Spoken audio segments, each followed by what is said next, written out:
Hi students, welcome back. I am CA Pramod Patipati and you are watching CA Final Financial Reporting Classes. Last lecture में हमने क्या किया था sir?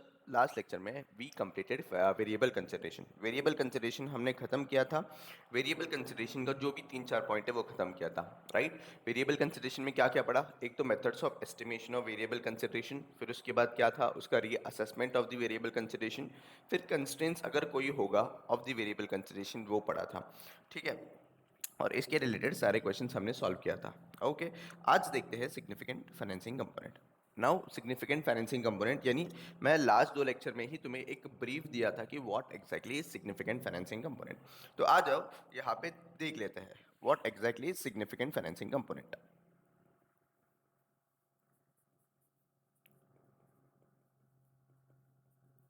Significant financing component.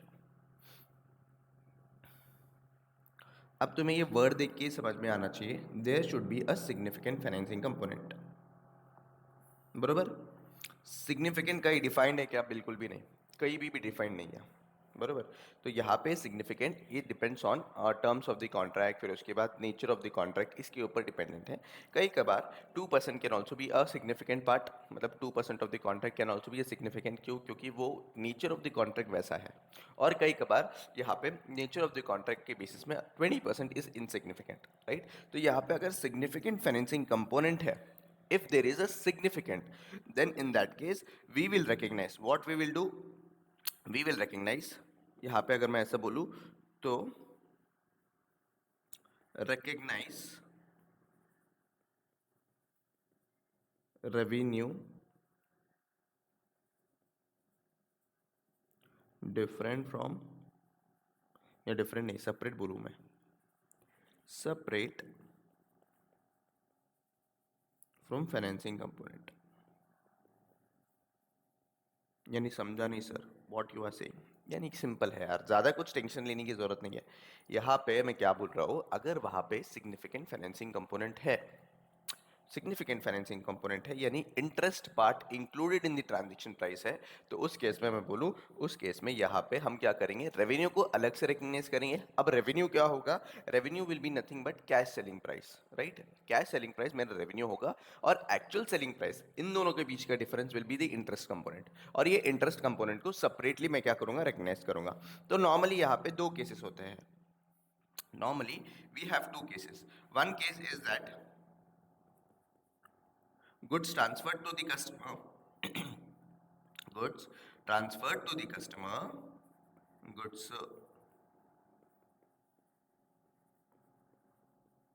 transferred to customer, payment received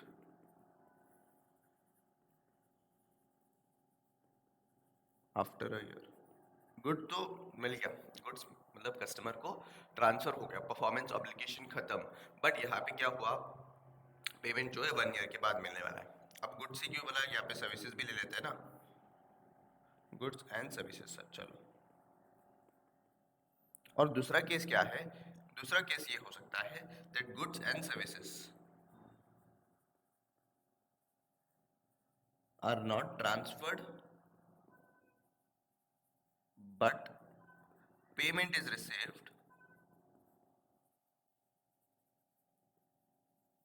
in advance. अभी advance से मुझे क्या मिल रहा है, पेमेंट मिल रहा है, राइट? यहाँ पे 2 केसेस पॉसिबल हो सकते हैं. अब यहाँ पे फर्स्ट केस में है, फर्स्ट केस में अगर मैं बात करूँ तो फर्स्ट केस में कि कौन किसको लोन दे रहा है, कौन किसको लोन दे रहा है, यहाँ पे we can consider that the entity या company is giving loan to the customer.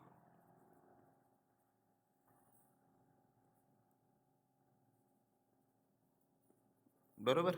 यहाँ पे कंपनी अपने कस्टमर को लोन दे रहा है. यहाँ पे फाइनेंसिंग अरेंजमेंट इज बिटवीन, या फिर मैं बोलूँ customer is giving loan to entity. अब आइडियली लोन नहीं होता है ये, मैं सिर्फ तुम्हारे समझाने के लिए मैं लोन लिख रहा हूँ, लोन नहीं है. हाँ, ध्यान में रखो, this is not a loan. यहाँ पे तुम्हारे समझाने के लिए मैं लोन बता रहा हूँ, ठीक है? तो this is nothing but a financing arrangement. क्या बोलते हैं इसको? Financing arrangement. जहाँ पे जैसे यहाँ पे एग्जांपल लेते हैं फर्स्ट वाला केस का, फर्स्ट वाले केस का एग्जांपल लेते हैं। अब फर्स्ट वाले का केस क्या है? समझो पीपी लिमिटेड यहाँ पे जो है ना, ये इसका ऑटोमोबाइल सेक्टर है।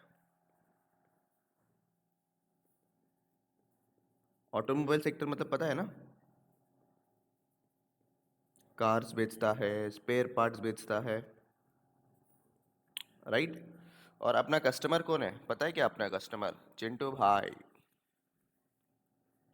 चिंटू भाई आ गया और बोला देखो प्रमोद भाई, मुझे क्या करना है, मुझे कार लेना है। मैं बोला ठीक है। क्या बोला? ठीक है।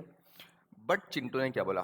कार तो तुम्हें डिलीवरी मिल जाएगा 2-3 दिन में, ठीक है, कार तो मिल जाएगा तुम्हें delivery within 2 to 3 days। But यहाँ पे द पेमेंट, पेमेंट क्या बोल रहा है? Payment will be paid after an year. 1 साल बाद आ जाएगा ये, डोंट वरी। पेमेंट कब मिलेगा? पेमेंट 1 साल बाद मिलेगा। नहीं समझा सर? यहाँ पे कार जो है, कार डिलीवर्ड हो जाएगा। यहाँ पे कार, यहाँ पे दो चीजें बात कर रहे हैं चिंटू से। Car would be delivered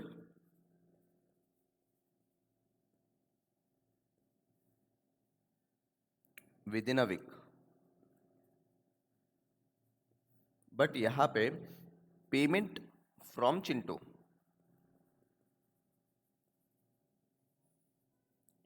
will be received कब मिलेगा? After a year. अब after a year in the sense 2 साल में भी मिल सकता है, ठीक है। अब ये हवे में नहीं हो रहा है, ये प्रॉपर कॉन्ट्रैक्ट के इसमें हो रहा है, समझ लो। ये प्रॉपर कॉन्ट्रैक्ट के बेसिस में हो रहा है। अब क्या होगा? कार जो डिलीवर हो जाएगा, तो यहाँ पे पीपी लिमिटेड ने पहले से ही डिटरमाइन करके रखा था। क्या डिटरमाइन करके रखा था? जो कार है ना, कार का फोटो बनाऊं क्या? ये देखो कार है, मस्त है ना। ये कार का जो फोटो है, अगर तुम बोलोगे आज के दिन if you make payment today, then in that case this price would be ₹10 lakhs। ठीक है, अगर आज पेमेंट करोगे तो प्राइस 10 lakhs है। If you pay after a year, then in that case price would be 13 lakhs। कितना होगा price? 13 lakhs। या समझो प्राइस वुड बी, ऐसा समझ लो, 12,10,000। ठीक है, कितना है? 12,10,000। cool, यहाँ तक समझा? क्या हुआ? यहाँ पे पीपी लिमिटेड है, पीपी लिमिटेड चिंटू को, PP limited is a vendor of cars वगैरह सब कुछ, और चिंटू आया। चिंटू आके कौन है? ये कस्टमर है। कस्टमर है और चिंटू को कार लेना है। कार जो है वो 1 वीक में डिलीवर होगा, बट पेमेंट 1 ईयर के बाद मिलेगा। तो पीपी लिमिटेड का प्राइस डिटरमाइंड है यहाँ पे। अगर आज पेमेंट करते हो विद इन अ वीक तो फिर 10 lakhs पे करो। अगर आफ्टर ईयर करते हो तो 1,21,000 करो। तो यहाँ पे बताओ, क्या यहाँ पे whether there is a significant financing component, whether there is a significant financing component, first question. तो अगर देखोगे तो मेरा ये जो प्राइस है, जो आज अगर मैं पेमेंट कर लेता हूँ, मतलब आज अगर मुझे पेमेंट मिल जाता है, कर लेता हूँ ना, पेमेंट मिल जाता है किससे? कस्टमर से। तो मुझे कितना मिलता? 10 lakhs, बरोबर। This is nothing but my cash selling price. समझ रहे हो ना? This is nothing but my cash selling price, right. But 1 साल बाद अगर पेमेंट होगा तो फिर उस केस में मुझे मिलेगा पेमेंट ये। तो बताओ यहाँ पे whether there is a significant financing component. Sir यहाँ पे अगर डिफरेंस निकाले हम लोग, यहाँ पे अगर डिफरेंस निकाले, जो ट्रांजैक्शन प्राइस है माइनस कैश सेलिंग प्राइस, तो उस केस में कितना आएगा? 1,21,000, नहीं 1,20,000 नहीं है, 12,10,000 माइनस 10 lakhs। तो यहाँ पे देखोगे तो 2,10,000 का यहाँ पे एडिशनल कंपोनेंट मिल रहा है, which is a significant portion. अब मेरे लिए तो सिग्निफिकेंट पोर्शन है ये, क्यों? क्योंकि 10 लाख का गाड़ी है, 10 लाख में से 2 लाख मुझे क्या मिल रहा है? 2 लाख मुझे इंटरेस्ट ही मिल रहा है। 10 लाख के ऊपर 2 लाख इंटरेस्ट ही मिल रहा है, this is a significant part. तो फिर सिग्निफिकेंट पार्ट है, अलॉन्ग विद दैट पेमेंट का जो पीरियड है is more than a year, with in a year नहीं है, शॉर्ट टर्म नहीं है, it is a long term, right. तो लॉन्ग टर्म है और यहाँ पे जो है ना सिग्निफिकेंट पोर्शन है, देन इन दैट केस यहाँ पे मैं मानूंगा this is the financing component, this is the financing finance component, या फिर इंटरेस्ट कॉस्ट बोल लो तुम, right. This could be called as interest cost. अब नेक्स्ट चीज यहाँ पे आएगा, सर रेवेन्यू कैसे रिकग्नाइज किया। अब रेवेन्यू कैसे रिकग्नाइज करेंगे, on the initial date. On the initial date हम क्या करेंगे, देखो आज पैसा मिलने वाला है क्या, नहीं, तो फिर क्या करेंगे, क्या करेंगे, हम रिकग्नाइज करेंगे कैश सेलिंग प्राइस, क्या चिंटू, चिंटू अकाउंट डेबिट, या फिर बोल लो चिंटू या डेटर बोल सकते हो।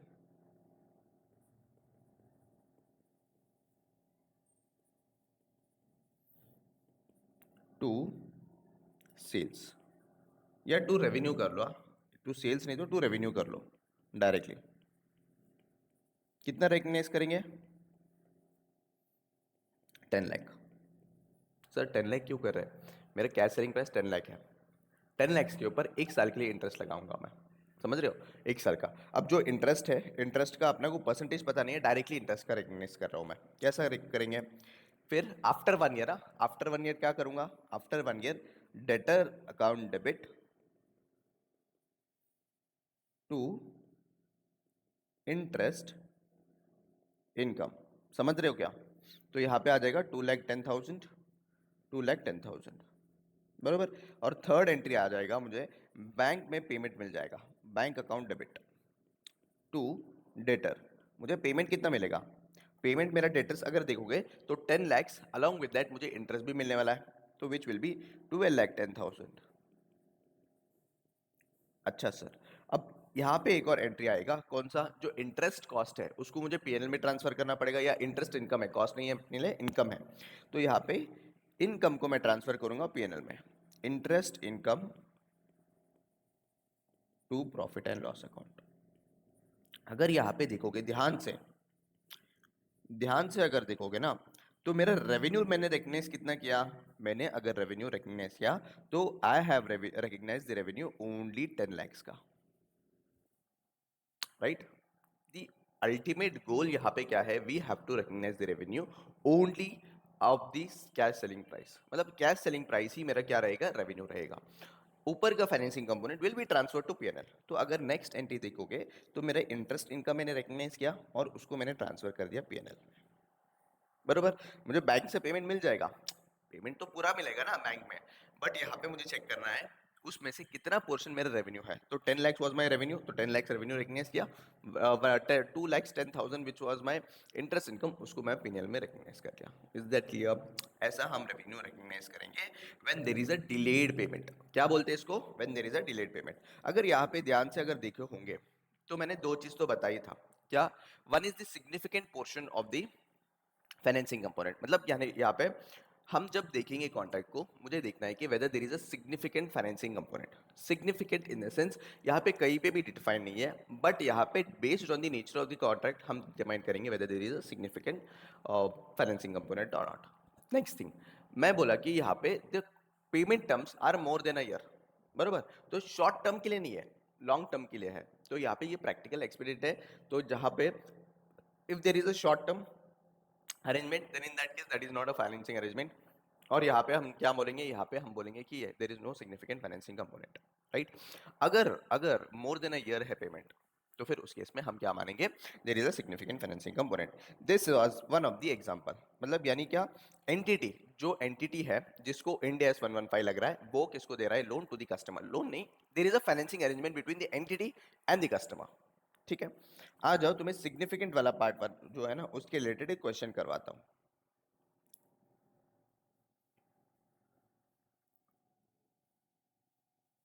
चलो इलस्ट्रेशन नंबर 37 रीड कर लो,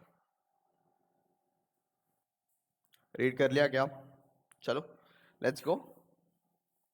क्या है यहाँ पे, illustration number 37, it is related to financing component. आ जाओ, अगर तुम्हें क्वेश्चन अच्छे से रीड करना है, then in that case pause me. A commercial aeroplane component supplier enters into a contract with the customer for the promised consideration of ₹70 lakhs।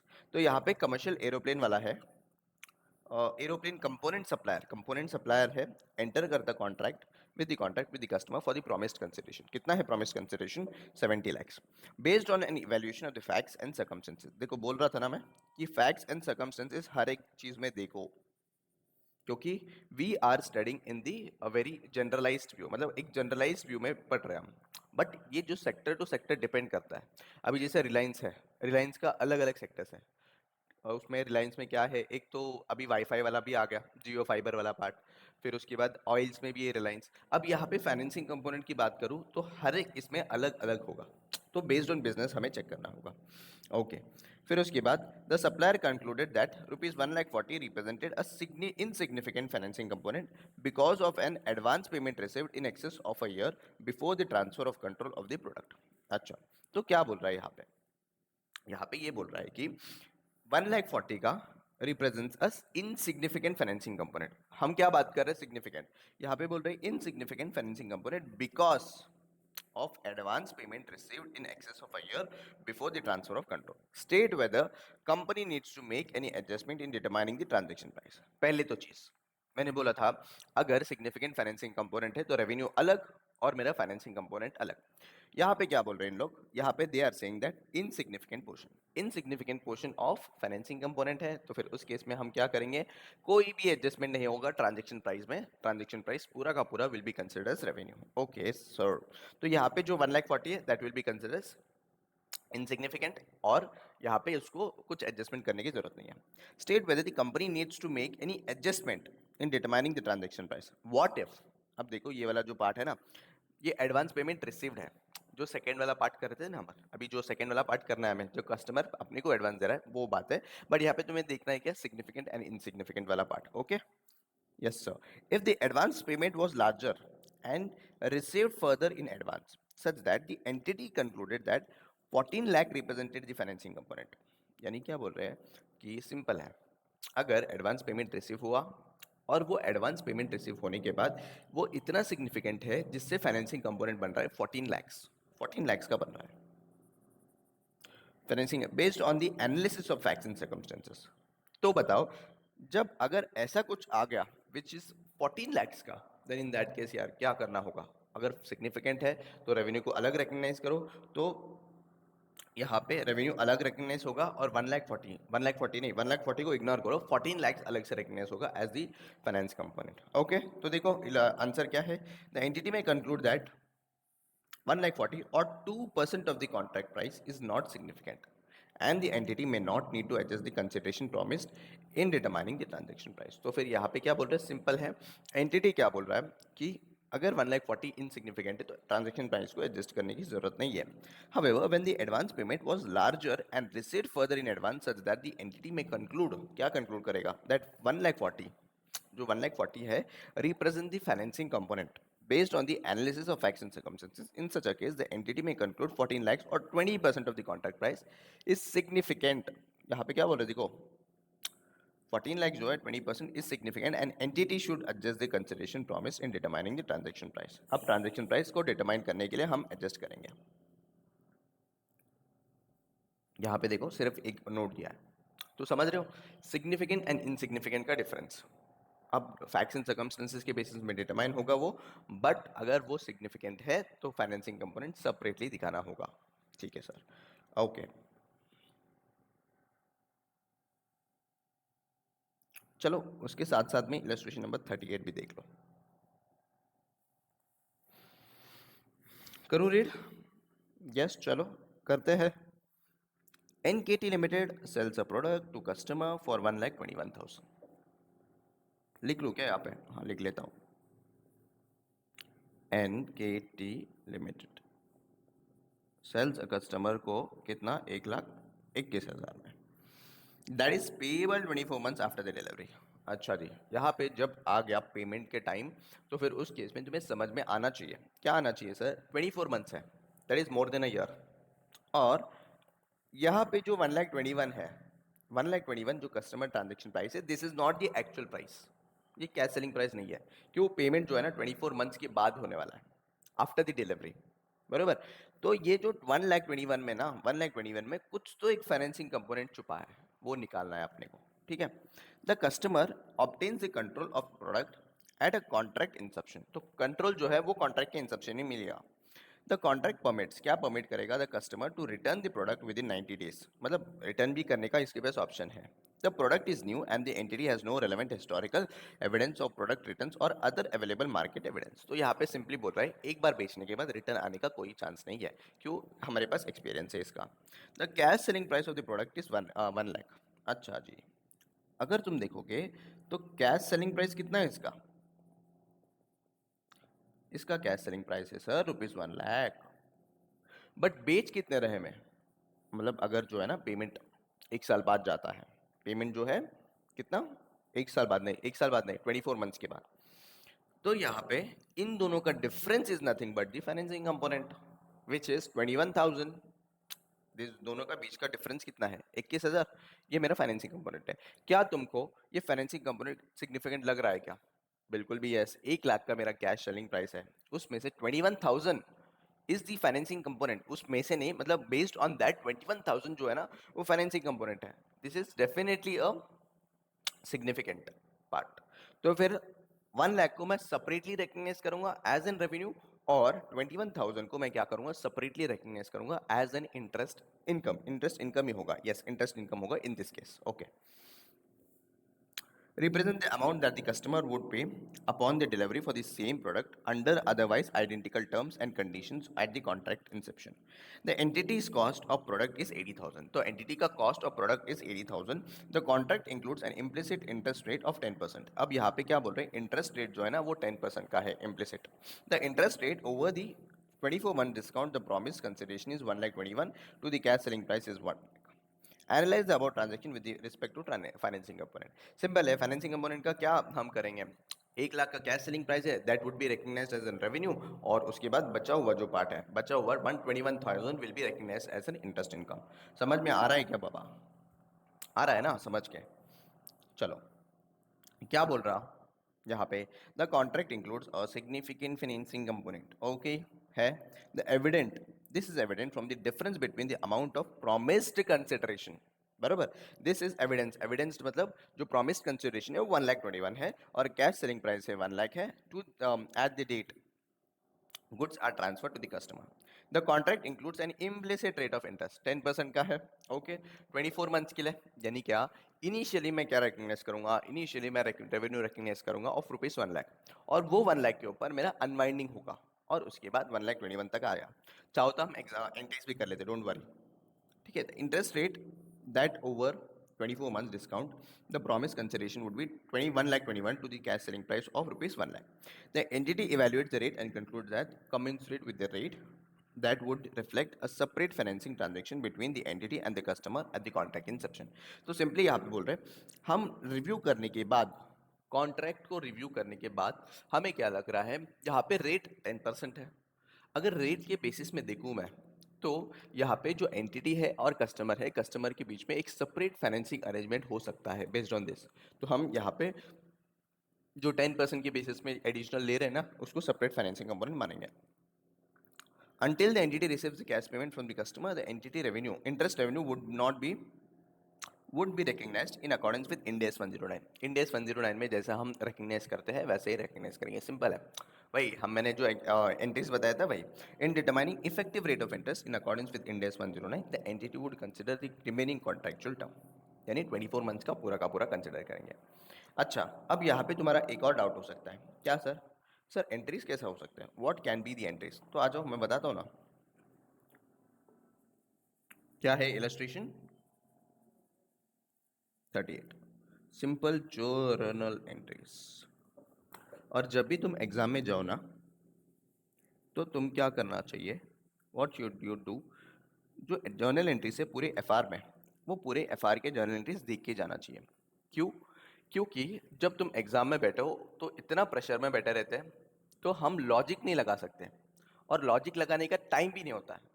बरोबर, तुम लॉजिकली समझो, सब कुछ कर लो, बट मैं तो बोलता हूँ कि in the end moment you have to read all the journal entries, मतलब फटाफट फटाफट देख लोगे ना, तो तुरंत तुम्हें एग्जाम में याद आएगा। एग्जाम में बहुत सारी जगह जर्नल एंट्रीज पूछते हैं, और वो जर्नल एंट्रीज याद नहीं आते एग्जाम में। बहुत सारे स्टूडेंट्स का यही कंसर्न है कि सर जर्नल एंट्रीज याद नहीं आते। तो देखो लॉजिकली हम सोचते हैं हाँ मेरा रेवेन्यू है तो क्रेडिट होगा, फिर उसके बाद एक्सपेंस है तो डेबिट होगा। ये जो एक्सपेंस है डेबिट होगा ना, वो एग्जाम में याद नहीं आता है, बरोबर है। तो उसके लिए एग्जाम के पहले क्या करना चाहिए, जर्नल एंट्रीज रीड करके जाना चाहिए, अच्छे से रीड करके लगा, मतलब रीड इन द सेंस अच्छे से देख के जाओ जर्नल एंट्रीज, सारी जर्नल एंट्रीज। अभी इंडेस 115 में है, जैसे 115 हम जो कर रहे हैं, 109 में है, 16 में है, और फिर उसके बाद ऑलमोस्ट ईच एंड एवरी इंडेस में है। ऑलमोस्ट ऑलमोस्ट मेरे हिसाब से ऑलमोस्ट सब में है। तो सबका जो है ना जर्नलिटीज देख के जाने का, क्यों, क्योंकि कम से कम मैं तो बोलूँ 15 मार्क्स का तो जर्नलिटीज आता ही है एग्जाम में। अब माना ये 11th स्टैंडर्ड का है, बट क्या करें, उस पॉइंट ऑफ टाइम में जब एग्जाम लिखते रहते याद नहीं आता, ध्यान रखो मेरा बात। जर्नलिटीज देखे, चलो फर्स्ट वाला थिंग। फर्स्ट मैं क्या रिकग्नाइज करूंगा, यहाँ पे क्या हो रहा है, 1,21,000 that is payable 24 months, NKT limited. तो यहाँ पे डेटर का नाम लिख लेता हूँ मैं, एनकेटी लिमिटेड डेबिट। कितना होगा, 1 लाख होगा ना, तो डायरेक्टली रेवेन्यू कर लेता हूँ, right, being revenue recognised. Second क्या होगा, मेरा जो डेटर है, डेटर को मैं इंटरेस्ट का इनकम चढ़ाऊंगा। तो कैसा होगा वो, NKT limited account debit to interest income. कितना आएगा बोलो, 24 मंथ्स का पेबल है। तो यहाँ पे ईयर 1 की बात कर रहा हूँ, 10%, 10,000, 10,000, ओके। ईयर 2 में आ गया मैं, NKT limited account debit to interest income. अब यहाँ पे तुम बोलोगे सर ये फटाफट लिख रहे हो, अरे यार लॉजिकल है एकदम। NKT limited is nothing but my debtor, debtor को मुझे बढ़ाना है, डेटर को बढ़ाना होगा तो डेबिट करना होगा। And interest income is my income, income है तो क्रेडिट करना होगा। तो देखो डेटर को बढ़ाना है तो डेबिट कर रहा हूँ, और इनकम है तो क्रेडिट कर रहा हूँ। अब यहाँ पे कंप्यूटेशन कैसा होगा, कंप्यूटेशन होगा 1 लाख मेरा इनिशियल कस्टमर था, 1 लाख का, और डेटर था, प्लस 10,000 उसके ऊपर इंटरेस्ट चढ़ गया, इनटू 10%, बराबर। Hope so you are getting it up, into 10%। तो यहाँ पे आ जाएगा 11,000 एंड 11,000, ओके। ये ईयर 2 की बात हो रहा है। अब एंड ऑफ ईयर 2 में, यानी जब पेमेंट जो है ना लास्ट इंस्टॉलमेंट में कैसा होगा, मुझे बैंक अकाउंट में पैसा मिल जाएगा, बैंक अकाउंट डेबिट। कितना, 1,21,000। अब ये 1,21,000 कैसा आया sir, 1 lakh was my debtor, 10,000 first year का इंटरेस्ट इनकम, 11,000 सेकेंड ईयर का इंटरेस्ट इनकम। अगर देखोगे this will be equal to my transaction price, मतलब ट्रांजेक्शन प्राइस को सेम रहेगा, मतलब इतना ही रहेगा।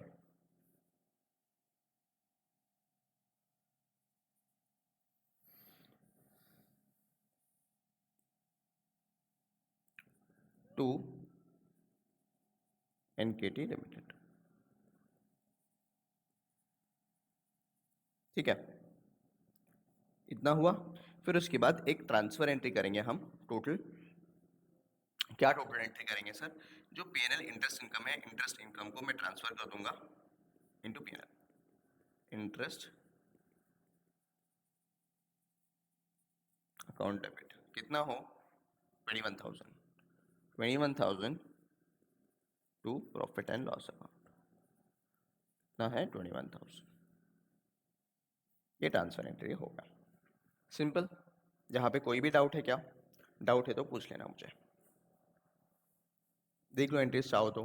फर्स्ट मैंने, हाँ अभी एक और चीज़ बताओ, यहाँ पे रेवेन्यू देखोगे ना, तो यहाँ पे ही रेवेन्यू दिखेगा तुम्हें ओनली, बाकी के यहाँ पे रेवेन्यू नहीं दिखेगा। तो रेवेन्यू मैंने कितना रिकग्नाइज किया, 1 लाख का। बाकी का जो भी रिकग्नाइज किया, बाकी का रेवेन्यू रिकग्नाइज किया इंटरेस्ट इनकम। तो रेवेन्यू अलग रिकग्नाइज हुआ और इंटरेस्ट इनकम अलग रिकग्नाइज हुआ, ठीक है। ओके सर, चलो आगे बढ़े। Yes, we have completed the first part, हम फर्स्ट पार्ट तो कंप्लीट कर लिया। अब चलते हैं सेकंड पार्ट में, goods and services transferred but payment is received in advance. अब जब एडवांस में आता है, चलो सेम एग्जांपल लेते हैं, क्या करते हैं सर, सेम एग्जांपल लेते हैं केस 2 के लिए।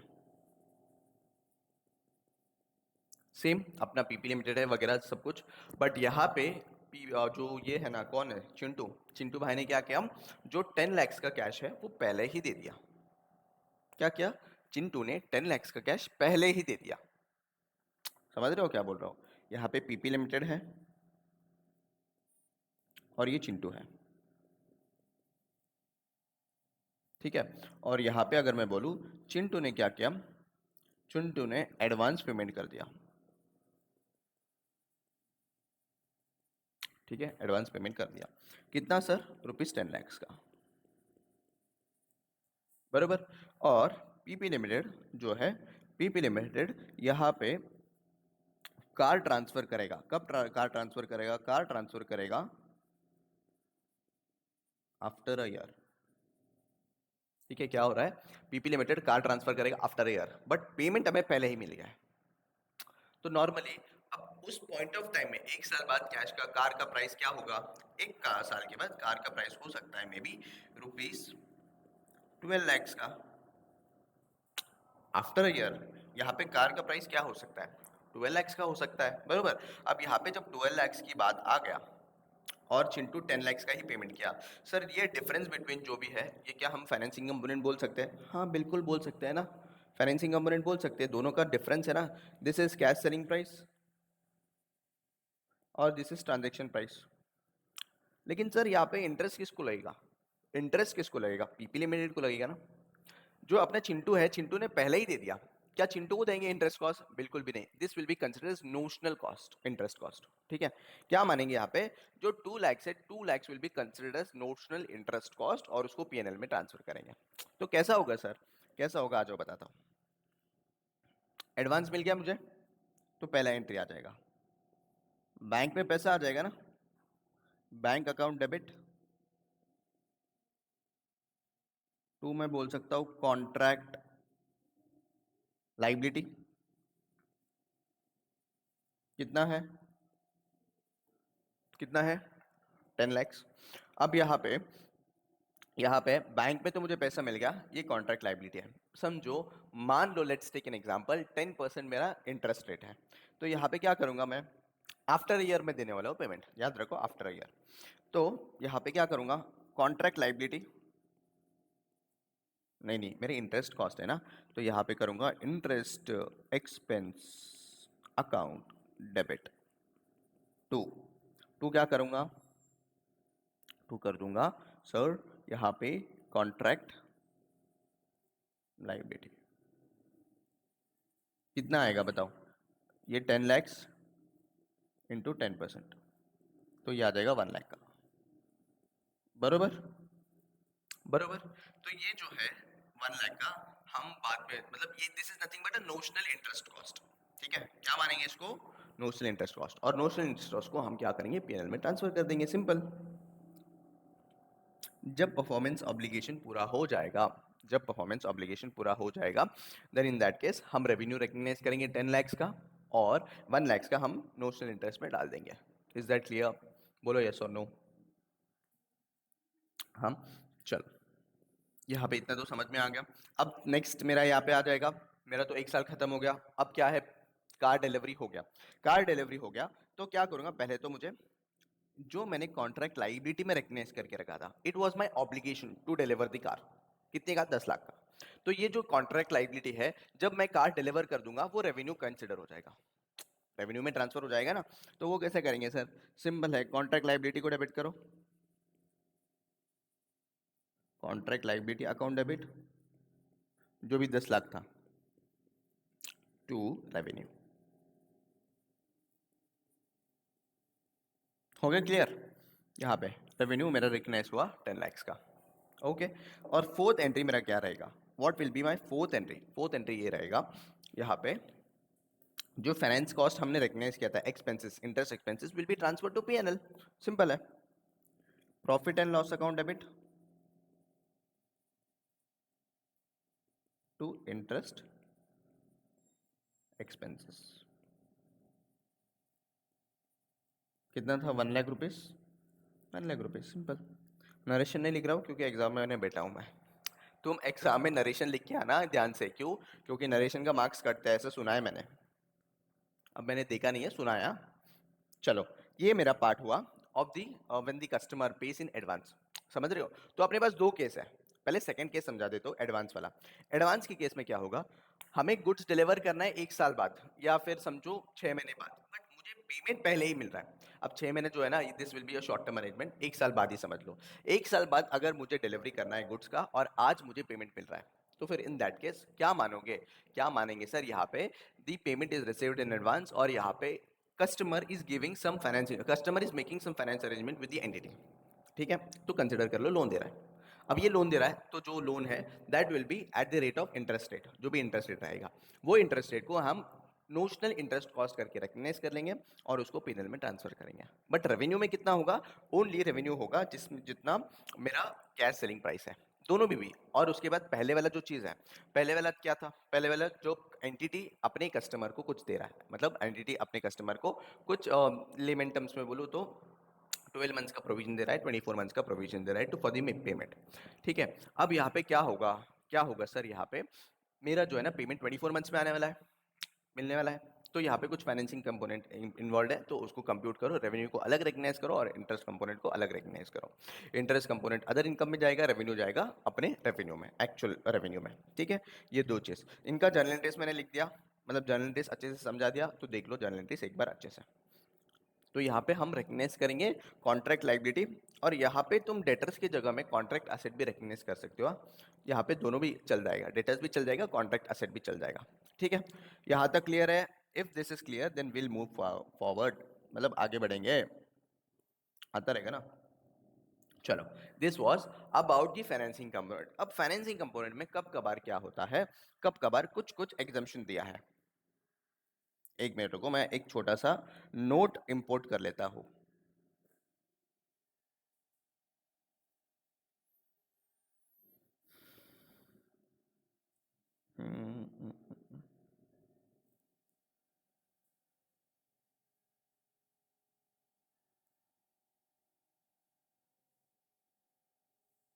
These are the cases.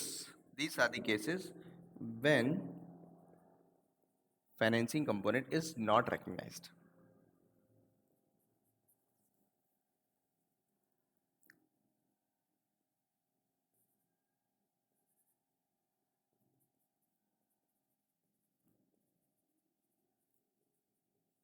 Financing,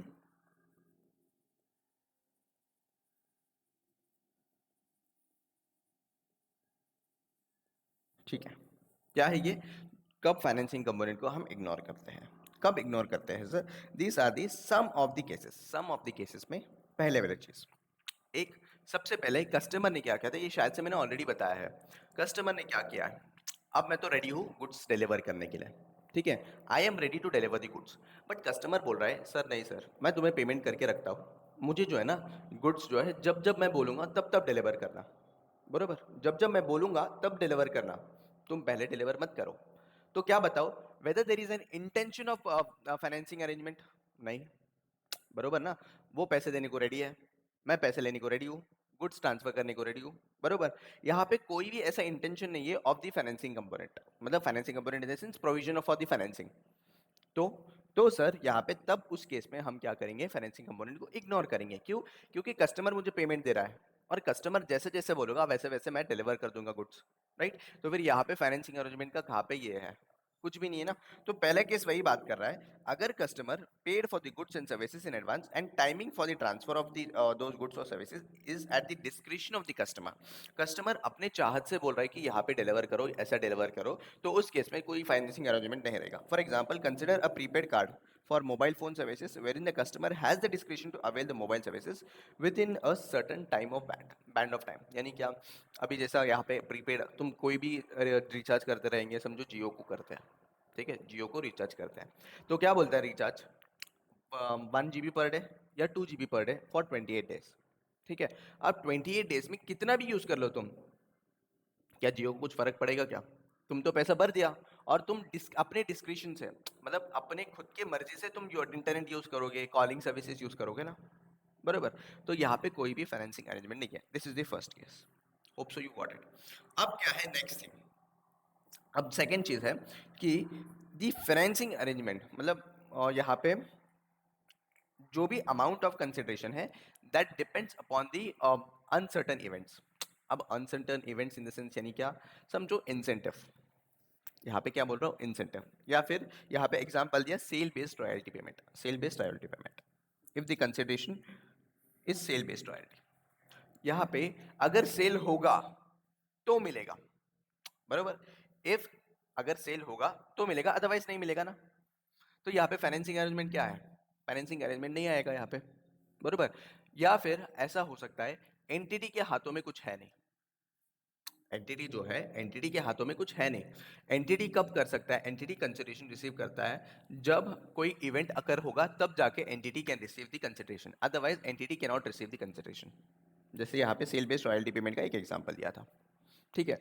तो इस केस में बताओ क्या यहाँ पे कोई भी टाइमिंग मतलब फाइनेंसिंग अरेंजमेंट इन्वॉल्व है क्या। तो prime intention should be provision for the financing arrangement, जैसे दो एग्जांपल दिया था मैंने ऊपर, वही होना चाहिए प्राइम इंटेंशन। बट यहाँ पे कोई ऐसा इंटेंशन नहीं है। The only thing is that अगर सेल होगा तो उसके बेसिस में क्या मिलेगा, कंसिडरेशन मिलेगा टू दी एंटिटी, राइट। अभी सेल 1 साल में हो, 2 साल में हो, 3 साल में हो, बरोबर, यहाँ पे आता है 1 साल में हो, 2 साल में हो, 3 साल में हो, तो कुछ नहीं कर सकते ना यार, समझ रहे हो। तो फिर if it is uncertain then in that case there would be not be any financing arrangement. देखो the substantial amount of consideration promise by the customer is variable, ठीक है, वेरिएबल है।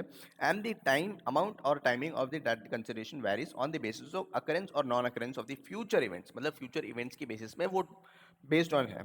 तो फिर उस केस में that is not substantially with in the control of the customer, customer के हाथ में कुछ भी नहीं है। कस्टमर को अगर मिलेगा तो तुम्हें एंटिटी को देगा, अदरवाइज नहीं देगा, और द एंटिटी। तो इसका एग्जांपल दिया था सेल बेस्ड रॉयल्टी पेमेंट। तो in case it is very volatile then in that case यहाँ पे फाइनेंसिंग अरेंजमेंट का कोई भी कुछ आता नहीं है, ठीक है।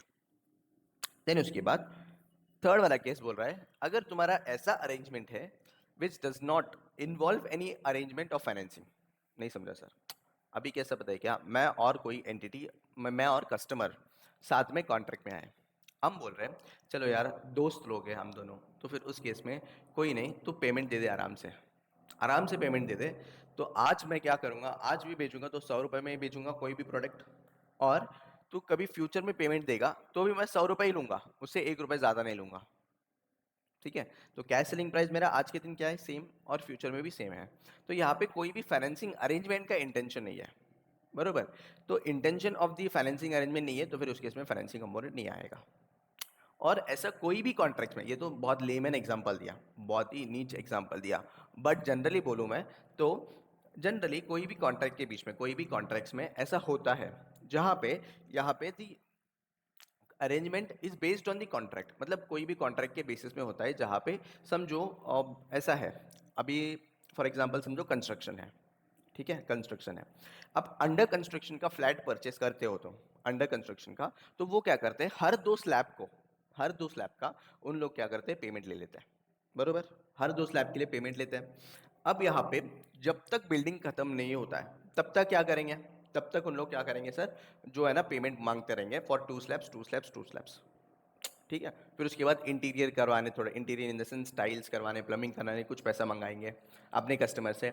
अब यहाँ पे क्या हो रहा है, the arrangement in such a way that it it will take time, 2 से 3 साल लगेगा ही लगेगा। तो यहाँ पे क्या फाइनेंसिंग अरेंजमेंट है, नहीं। यहाँ पे जैसा जैसा जो बिल्डिंग है वो बनता जाएगा वैसे वैसे ये पैसा मंगाते रहेगा, बरोबर।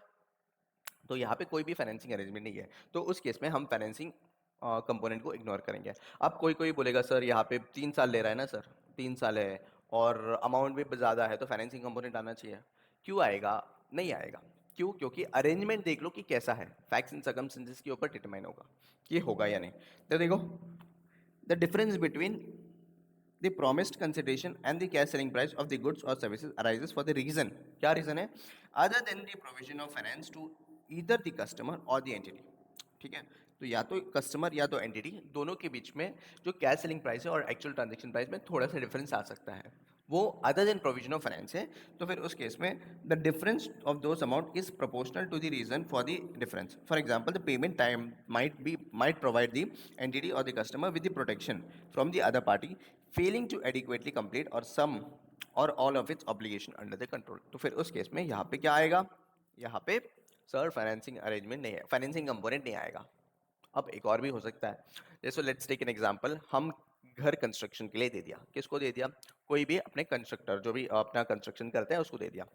अब हम दोनों के बीच में जो है ना ट्रांजेक्शन प्राइस डिटरमाइन हो गया है 20 लाख का, बरोबर। अब 20 लाख का डिटरमाइन हुआ है, हमने बोला है कि जैसे जैसे बनेगा कंप्लीशन होगा वैसे वैसे मैं पैसे दूंगा। बट जब पैसे दूंगा ना तो उसमें से एक छोटा सा पोर्शन मैं रिटेन करूंगा। क्यों रिटेन करूंगा, क्योंकि क्या पता, अभी समझो 5 लाख देना है अपने कॉन्ट्रैक्टर को, और 5 लाख में से मैंने बोला कि 50,000 मैं रख लूंगा, अभी के लिए रिटेन करूंगा। I will give it in the end of the contract, मतलब लास्ट में जब पूरा का पूरा आउटपुट मिलेगा मुझे, तब जाके मैं ये रिटेन अमाउंट दे दूंगा। ठीक है। अब बताओ यहाँ पे जो रिटेन अमाउंट है ये 2-3 साल के लिए रिटेन रहेगा, क्या यहाँ पे ये फाइनेंसिंग अरेंजमेंट है क्या? नहीं। क्यों नहीं है? क्यों? क्योंकि हम रिटेन क्यों कर रहे हैं, पहले वो इंटेंशन देखो। रिटेन इसलिए कर रहे हैं क्योंकि वो कस्टमर अच्छे से काम करे या फिर प्रॉपर आउटपुट मुझे डिलीवर करे, बरोबर, उसी के लिए रिटेन कर रहे हैं। बट यहाँ पे कोई भी फाइनेंसिंग अरेंजमेंट है नहीं ना, तो फिर उस केस में इसको इग्नोर करेंगे, फाइनेंसिंग अरेंजमेंट को इग्नोर करेंगे।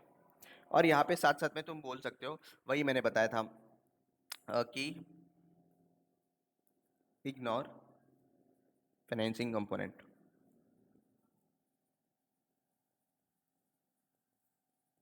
On short term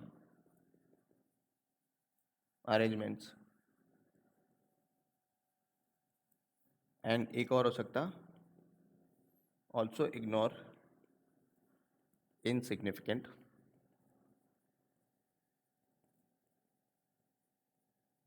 portion of financing component. ठीक है, खुश। ये 5 है जहाँ पे we will ignore the financing component. अच्छा सर, आ जाओ इसके ऊपर रिलेटेड क्वेश्चंस देखते हैं हम फटाफट।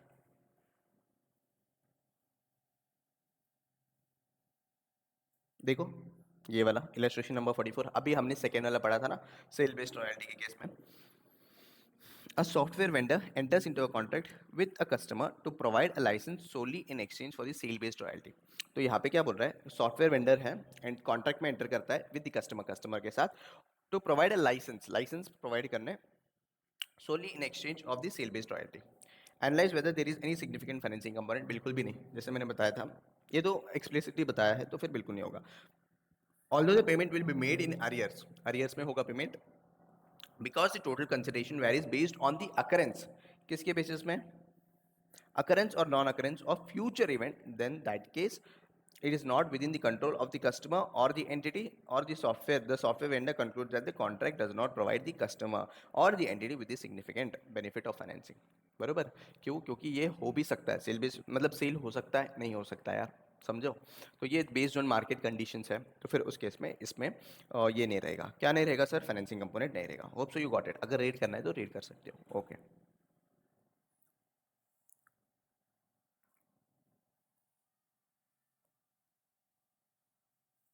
चलो इलस्ट्रेशन नंबर 41 रीड कर लो, फटाफट रीड कर लो।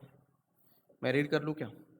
हाँ sir, ABC limited enters into a contract for the construction of power plant that includes scheduled milestone payments for the performance of ABC limited through out the contract term of 3 years। अच्छा, तो ABC limited जो है ना, ये contract में enter किया for the construction of power plant construction में ये एंटर किया। दैट इंक्लूड्स, क्या इंक्लूड करेगा, schedule milestone payment. Schedule milestone payment यानी क्या, जैसे जैसे आउटपुट बनता जाएगा वैसे वैसा पेमेंट मिलता जाएगा। Okay, for the performance by ABC throughout the contract term, contract term कितना है मेरा, 3 साल का है। The performance obligation will be satisfied over time, performance obligation क्या है, वो ओवर द टाइम सेटिस्फाई होगा। And the milestone payments are schedule to coincide with the expected performance by ABC limited. अच्छा, तो साथ साथ में, मतलब जैसे जैसे प्रोडक्ट आउटपुट मिलेगा वैसे वैसे मैं क्या करूंगा, वैसे वैसे पेमेंट मिलता जाएगा तुम्हें। Okay sir, the contract provides that specified percentage of each milestone. तो देखो, हर एक माइलस्टोन का एक specified portion payment is to be withheld, withheld in the sense retain करेगा as a retention money as the customer throughout the arrangement and paid the entity only when the building is complete। तो फिर यहाँ पे क्या बोल रहे हैं, जब जब माइलस्टोन का पेमेंट होगा तब तब हम कुछ अमाउंट रिटेन करेंगे। अब ये जो रिटेंशन मनी है, इसको जब फाइनल आउटपुट मिलेगा ना तब जाके मिलेगा, मतलब तब जाके पेमेंट हो जाएगा। तो whether the contract contains financing arrangement, तो फाइनेंसिंग कंपोनेंट है ही नहीं कहाँ पे, यहाँ पे contract is determined in such a way that जैसे जैसे आउटपुट मिलेगा वैसे वैसे पेमेंट होगा। साथ साथ में एक और चीज बताया है कि कॉन्ट्रैक्ट में अगर जैसे जैसे माइलस्टोन का पेमेंट करूंगा वैसे वैसे अमाउंट भी रिटेन होता जाएगा। रिटेन इन द सेंस जो भी अमाउंट उनको पे करेंगे उसमें से छोटा सा पोर्शन वी विल रिटेन, वो रिटेंशन करेंगे और एंड ऑफ द कॉन्ट्रैक्ट में देंगे। तो यहाँ पे कोई भी फाइनेंसिंग अरेंजमेंट मुझे तो नहीं लग रहा है, बरोबर नहीं है। Okay, sir. ABC Limited concludes that the contract does not include a significant financing component since the milestone payment coincide with its performance and the contract requires amount to be retained for a reason. अब reason क्या है कि वो output properly deliver करे, जो भी काम कर रहा है वो सही करे, उसके लिए हम रिटेन कर रहे हैं। Okay, other than the provision of cofinance, the withholding of the specified percentage of each milestone payment is intended to protect the customer from the contractor failing to adequately complete its obligation under the contract. ठीक है, क्या यहां तक clear है? Yes sir. चलो तो read करते हैं illustration number 42। Hope so you are getting it. हाँ, कोई भी डाउट होगा तो मुझे व्हाट्सएप कर लेना या फिर कमेंट्स में डालोगे तो मैं रिप्लाई दे दूंगा। एडवांस पेमेंट की केस में अब क्या है, अब एक और सिनेरियो आ सकता है। क्या सिनेरियो है सर? अब समझो मैं इलेक्ट्रॉनिक्स में हूँ, ठीक है, किसमें है? इलेक्ट्रॉनिक्स के बिजनेस में। अब इलेक्ट्रॉनिक के बिजनेस में जब भी देखोगे तो एक होता है, क्या होता है सर, एक होता है टीवी परचेस कर लो, ठीक है, टीवी परचेस कर लो और उसके साथ साथ में you will get a services, यानी समझो वारंटी सर्विसेज नहीं बोलूँगा मैं, बट एडिशनल कुछ सर्विसेज मिलेगा। Services in the sense repair and maintenance का सर्विसेज या सर्विस मेंटेनेंस का सर्विसेज मिल सकता है। तो अब यहाँ पे क्या करते हैं, जैसे टीवी जो है, टीवी तुरंत का तुरंत हम ट्रांसफर कर देते कंट्रोल और मुझे पेमेंट मिल जाता है। अब पेमेंट जो मिलता है वो पेमेंट टीवी का भी मिलता है और सर्विस मेंटेनेंस का भी मिलता है, बरोबर। पेमेंट जो है दोनों का मिलेगा, टीवी का भी और सर्विस मेंटेनेंस का भी। अब जब टीवी का मिलेगा, टीवी का तो तुरंत रिकग्नाइज कर लो रेवेन्यू, बट ये जो सर्विस मेंटेनेंस का जो पेमेंट है ये अपफ्रंट पेमेंट है ना, इसका सर्विसेज अगले 3 साल दूंगा मैं, समझ रहे हो? इसका जो सर्विसेज है अगले 3 साल दूंगा, राइट। तो फिर यहाँ पे क्या, यहाँ पे जो 3,000 रुपया है, मतलब जो 3,000 है या समझो कोई भी सर्विस मेंटेनेंस का पैसा है, वो जो अमाउंट है वो जो 3 साल तक देंगे, क्या इसमें फाइनेंसिंग कंपोनेंट इंक्लूडिंग होगा? द क्वेश्चन इज दैट, क्या इसमें फाइनेंसिंग कंपोनेंट इंक्लूड होगा? एक तो जो सर्विस मेंटेनेंस के लिए पैसे लेते हैं वो तो एकदम इनसिग्निफिकेंट होता है, ठीक है। नेक्स्ट थिंग, यहाँ पे कॉन्ट्रैक्ट ऐसा डिटरमाइंड है, कॉन्ट्रैक्ट में ऐसा अरेंजमेंट है कि ये 3,000 पहले लेंगे, फिर उसके बाद आपको सर्विसेज मिलेगा इन फ्यूचर, राइट। ये आपका सर्विसेज मिलेगा इन फ्यूचर। तो यहाँ पे there is nothing to say that कि यहाँ पे एक फाइनेंसिंग अरेंजमेंट हो रहा है, बरोबर। यहाँ पे कॉन्ट्रैक्ट वैसे ही चलता है, तुम टीवी परचेज करोगे, उसका सर्विस मेंटेनेंस आएगा, पेमेंट पहले करना पड़ेगा, सर्विसेज बाद में मिलेगा, बरोबर। यहाँ पे फाइनेंसिंग कंपोनेंट का जिक्र कहीं भी नहीं आता है, समझ रहे हो? नॉर्मली ऐसा ही होता है ना, तुम सर्विस के लिए पैसे देते हो फिर इन फ्यूचर तुम सर्विस अवेल कर सकते हो। अब सर यहाँ पे इंस्टॉलमेंट में पेमेंट क्यों नहीं हो रहा है? अब देखो जो सर्विस मेंटेनेंस का कॉस्ट होता है कुछ 5,000 6,000 होता है, इसको इंस्टॉलमेंट में करेगा तो कितना आएगा? 24 मंथ्स के इंस्टॉलमेंट में कर लिया समझो तो कितना अमाउंट ही आएगा? देखो 6,000 समझो विदाउट एनी इंटरेस्ट 24 मंथ्स के लिए 250 रुपीज़ आएगा। 250 रुपीज़ तो इंस्टॉलमेंट्स में होता ही नहीं है मेजरली, होता है बट लेकिन विच इज़ वेरी इनसिग्निफिकेंट ना, इसमें ऊपर इंटरेस्ट भी बहुत इनसिग्निफिकेंटली लगेगा, राइट। तो ये इंस्टॉलमेंट पे तो नहीं होता है, बट इसमें कोई भी ऐसा नहीं है फाइनेंसिंग अरेंजमेंट कर रहे हैं, ये डिटरमाइंड ही सर्विसेज है, मतलब कॉन्ट्रैक्ट का जो नेचर है वैसा ही है कि पहले पैसे मिलेगा फिर सर्विसेज मिलेगा, ठीक है। तो फिर उस केस में कोई फाइनेंसिंग अरेंजमेंट नहीं होगा, ध्यान रखो। देखो ये इलस्ट्रेशन उसी के बेसिस पे बात करता है। XYZ Limited, a personal computer manufacturer, enter into a contract with a customer to provide a global PC support and repair coverage for the year 3 years along with the PC। तो क्या बोल रहा है, जो XYZ Limited है ये personal computer manufacturer है, enter करता है contract with the customer to provide global PC, क्या PC support and repair coverage, मतलब जो भी रिपेयर कवरेज है वो भी देगा कितने 3 साल के लिए। The customer purchases the support services at the time of buying the product, तो जब प्रोडक्ट को बाय करेगा तब जाके वो क्या ले लेगा, ये ले लेगा, क्या सर्विस ले लेगा। Consideration for the services is an additional of 3,000. Customer electing to buy this services must pay for it upfront, मतलब अभी तुरंत पे करना है। A monthly payment option is not available. Analyze whether any significant financing component is or not. Simple है, नहीं है। नहीं है मतलब नहीं है, क्यों नहीं है सर? मैंने बता दिया already. To determine whether there is a significant financing component, in a contract the entity considers the nature of the service being offered. तो ये नेचर की जो सर्विसेज है वो वैसे ही होता है, बरोबर। तुम जब भी क्या परचेस करने जा रहे हो, समझो टीवी, मैं से टीवी बोला, टेलीविजन, टेलीविजन परचेस करने जा रहे हो, और ये टेलीविजन की केसेस में वैसे ही होता है ना। तुम क्या करते हो, वारंटी छोड़ो, warranty is a different thing, उसका हम अलग से पढ़ेंगे, बट सर्विस मेंटेनेंस का एक अलग से होता है कुछ, ठीक है। सर ये वारंटी में कवर होता है ना, अरे यार समझ लो ना कि कुछ रिपेयर सर्विसेज है, तो वो दे रहा है टीवी के लिए, टेलीविजन बहुत हाई टेक है, तो यहाँ पे पहले ही पेमेंट ले लेते हैं वो लोग, पेमेंट पहले ही ले लेते हैं, तो तुम्हारा डैमेज होगा, कुछ होगा, या फिर तुम्हें बोलेंगे हर 3 महीने में हम आके सर्विसिंग कर देंगे तुम्हारे टीवी का, बरोबर। तो उस केस में the nature is determined in such a way, तो फिर कोई भी फाइनेंसिंग अरेंजमेंट नहीं होगा। The purpose of the payment terms. The entity charges a single upfront amount, not with the primary purpose of obtaining finance.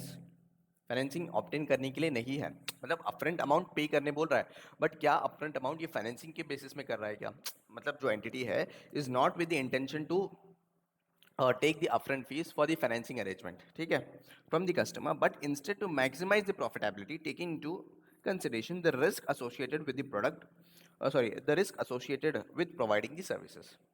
Specifically, if the customer could pay monthly, अगर monthly pay करेगा, they would be less likely to renew, and the population of the customers that continue to use the support services in the later years may become smaller and less diverse. तो यहाँ पे क्या बोल रहे हैं, अगर monthly payment अगर include करेंगे, मतलब monthly payment का option दे देंगे, तो कस्टमर जो है ना वो बहुत डेंजर रहता है, डेंजर इन द सेंस हम भी कस्टमर्स ही है, ठीक है। तो कस्टमर क्या करता है नॉर्मली, वो 1 महीने में पेमेंट करेगा, 2 महीने में पेमेंट करेगा, और बोलेगा यार इसको पेमेंट क्यों करूंगा मैं, जब भी मेरा रिपेयर आएगा तो रिपेयर करवा लूंगा मैं, समझ रहे हो, जब भी मेरा अगर रिपेयर आ गया टीवी तो करवा लूंगा मैं, तो इनको पेमेंट क्यों दूं मैं, करके वो छोड़ देगा, 2 महीना पेमेंट करेगा, 1 महीना पेमेंट करेगा, और बाकी का वो पेमेंट करेगा ही नहीं मंथली इंस्टॉलमेंट्स में, ठीक है। तो इस केस में क्या है, वहाँ पे बहुत लेस चांसेस रहते हैं कि मेरे कस्टमर बेस बने, तो उसके लिए ये अपफ्रंट फीस ले रहा है, ठीक है। Customer that chooses to renew historically are those that make a greater use of services, thereby increasing the entity's cost. In addition, the customer tend to use these services more if they pay monthly rather than making upfront payment. अच्छा, तो ये एक और भी चीज़ बोल रहे हैं, मतलब कस्टमर का क्या माइंड सेट रहता है वो बता रहे हैं।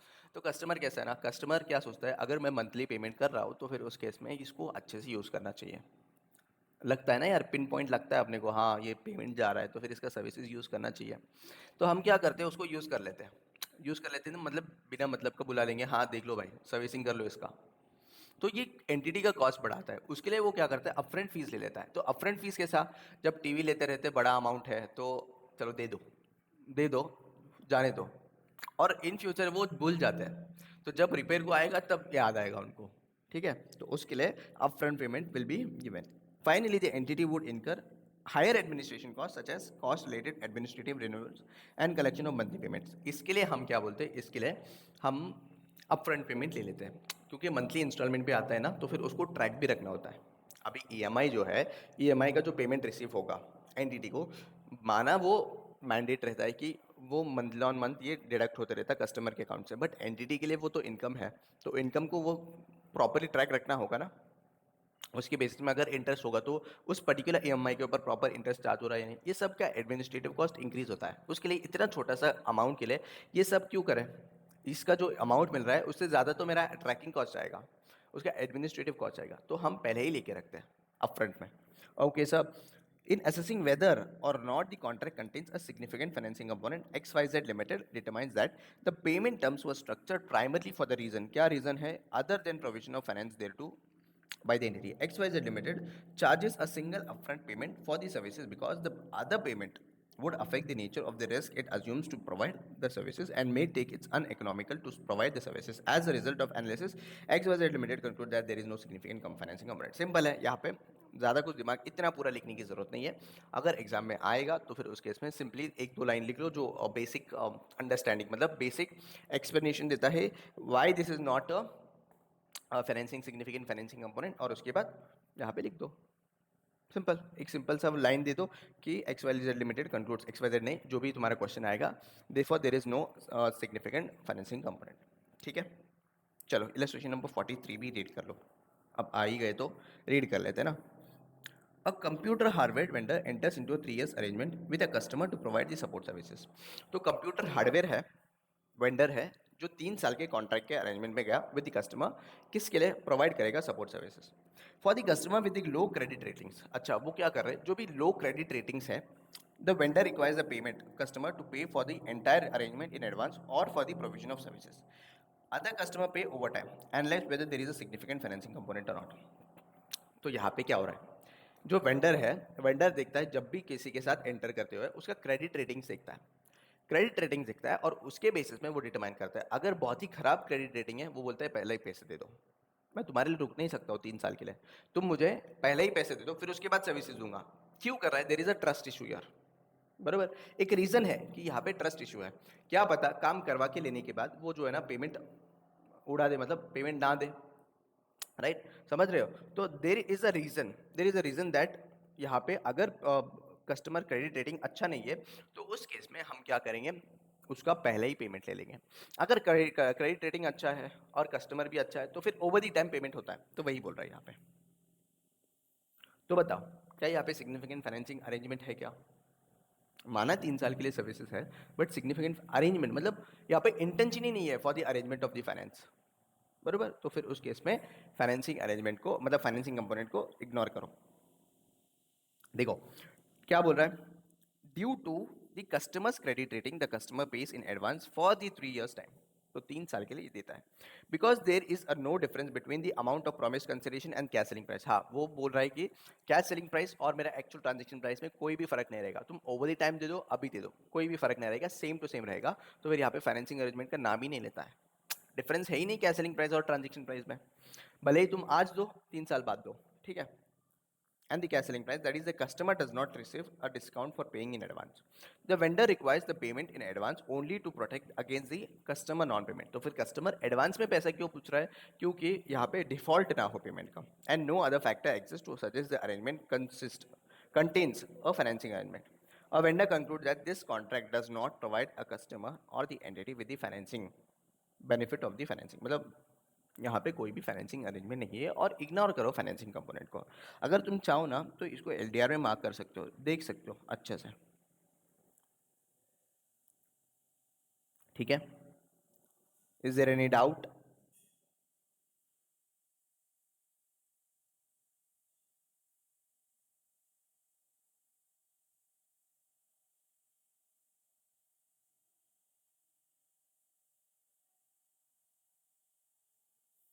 चलो चलो सर, एक और चीज़ बताता हूँ।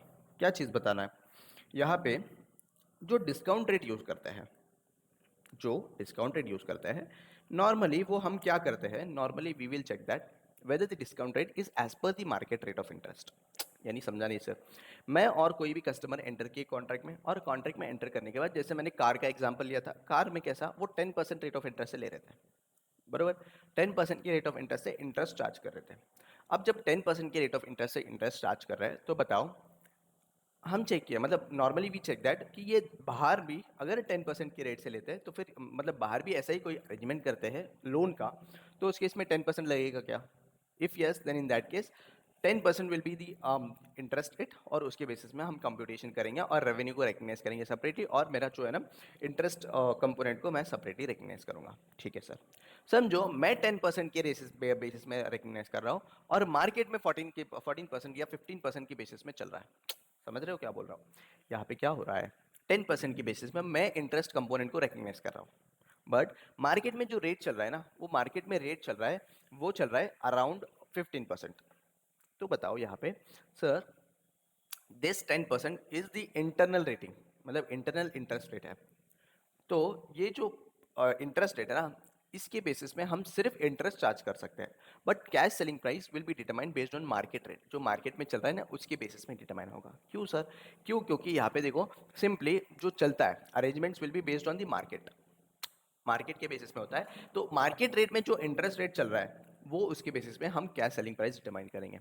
इंटरनल इंटरेस्ट रेट कितना भी हो, बट मार्केट रेट में जो भी चल रहा है उसके बेसिस में हम इंटरेस्ट रेट डिटरमाइन करेंगे। उसी के रिलेटेड जो है यहाँ पे एक इलस्ट्रेशन है, ठीक है, तो वो देख लो तो समझ में आ जाएगा बेस्ट। आ जाओ देखते हैं क्या है। VT limited enters into a contract with the customer to sell equipment. अच्छा, वीटी लिमिटेड जो है ये contract with the customer to sell the equipment, control of the equipment transfer to the customer when the contract is signed. Control कब transfer होगा, बोलो। Control transfer होगा जब customer sign करेगा। The price stated in the contract is ₹1 crore plus 10% contractual rate of interest payable in 60 months instalment of ₹212470। तो यहाँ पे this is the instalment. अगर तुम चाहोगे ना, यहाँ पे बहुत सिंपल छोटा सा एग्जांपल दिया है, मतलब छोटा सा एक्सप्लेनेशन दिया है मॉड्यूल में, बट तुम चाहोगे तो फिर इसका बड़ा सा 60 मंथ्स का बना सकते हो। क्या, अमोर्टाइजेशन टेबल। चलो, यहाँ पे क्या बोल रहा है, 1 करोड़ है कॉन्ट्रैक्ट का प्राइस। अब 1 करोड़ बोलते ही तुम्हें याद आना चाहिए, क्या सर ये फिक्स प्राइस है? क्या है ये? Fixed price. और ये जो है 10%, this is nothing but a contractual arrangement of financing. Determine the discount rate and the transaction price when the contractual discount rate reflects the rate in a separate financing arrangement। मतलब यहाँ पे क्या बोल रहे हैं, जो 10% है ना, 10% का रेट, ये 10% का रेट बाहर भी सेम चल रहा है, there is no difference between the same. तो उस केस में क्या करेंगे, उस केस में हमारा जो नॉर्मल चल रहा है that is well and good, उसी के बेसिस में हम रिकग्नाइज करेंगे। ओके चलो sir, contract discount does not reflect the rate separate from the financing that is 14%। यानी क्या, हमारा जो अरेंजमेंट है वो 10% पे है, बट बाहर जो चल रहा है 14%। तो हमारा यहाँ पे हमारा जो कैश सेलिंग प्राइस है वो डिटरमाइन करेंगे बेस्ड ऑन 14% का इंटरेस्ट रेट। तो ध्यान रखो, हम क्या करेंगे, फाइनेंसिंग अरेंजमेंट मतलब जो भी हमारा कैश सेलिंग प्राइस है वो डिटरमाइन करेंगे बेस्ड ऑन 14%। ठीक है, तो देखो पहला चीज, इन इवैल्यूएटिंग, पहले वाले जो मेरा जो इंटरेस्ट रेट है और मार्केट इंटरेस्ट रेट है दोनों भी सेम है। In evaluating the discount rate in the contract that contains a significant financing component, VT Limited observed that the 10% contractual rate of interest reflects the rate that would be used in separate financing arrangement between the entity and its customer at the contract inception. That is, the contractual rate of 10% reflects the credit characteristics of the customer. तो फिर उस case में the market rate terms of financing means the cash selling price of the equipment is ₹1 crore। तो 1 करोड़ का हम क्या करेंगे, revenue recognise कर लेंगे, और बचा हुआ जो 10% की रेट से जो भी इंटरेस्ट आएगा हमारा, वो इंटरेस्ट हम क्या करेंगे, हम पीएनएल में रिकग्नाइज करेंगे। This is the amount recognized as revenue and as a loan receivable when control of the equipment transferred to the customer. The entity accounts for the receivable in accordance with 109। तो simply अगर मैं बोलूँ यहाँ पे जो revenue है वो ₹1 करोड़ का होगा, जो भी बचा हुआ पार्ट रहेगा वो इंटरेस्ट के बेसिस में इंटरेस्ट में जाएगा। अच्छा सर, इंटरेस्ट कैसे कंप्यूट करेंगे, देखो अमोर्टाइजेशन टेबल बनाओगे ना तो उससे समझ में आ जाएगा। 2,12,470 का यहाँ पे क्या है, 2,12,12 ये इंस्टॉलमेंट है, बरोबर। तो क्या करेंगे, ओपनिंग बैलेंस, ठीक है, मेरा कैश सेलिंग प्राइस है 1 करोड़, उसके ऊपर कितना परसेंट, 10% का रेट ऑफ इंटरेस्ट लगेगा, 2,12,470 का पेमेंट होगा, बचा हुआ मेरा क्लोजिंग रहेगा।